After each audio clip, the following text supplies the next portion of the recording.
Кел билейік балақай, қолды көтер алақай, Аяғы бір заманда кемпір мен шал болыпты. Шалдың үлкен бақшасы болыпты. Ол бақшасына шалқан егіпті. Ол шалқан үлкен болып өсіпті. Бір күні шалқанды жинамақшы болып, ар тартады, бер тартады, суыра алмай қояды. Көмекке кемпірін шақырады.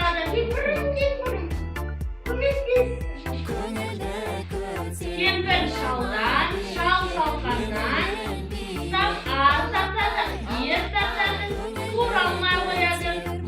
Көмекке қызын шақырады.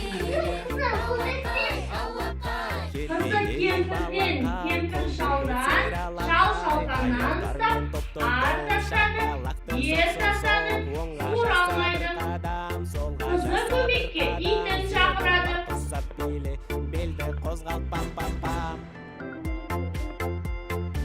Иті қызынан, қызы кемпірден, кемпір шалдан, шал шалқаннан ұстап ар тартады, бер тартады, суыра алмай қояды.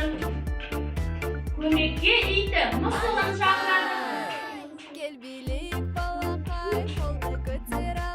Мысық иттен, ит қыздан, қыз кемпірден, кемпір шалдан, шал шалқаннан ұстап ар тартады, бер тартады, суыра алмай қояды. Мысығы көмекке тышқанды шақырады. Тышқан мысықтан, мысық иттен, ит қыздан, қыз шалқаннан, қыз кемпірден, кемпір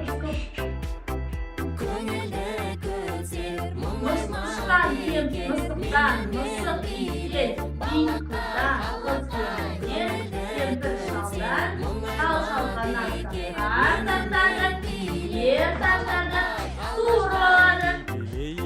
Яғни балалар, бұл ертеңден біздің түйгеніміз жұмыла көтерген жүк жеңіл деген. Рахмет, жарайсыңдар.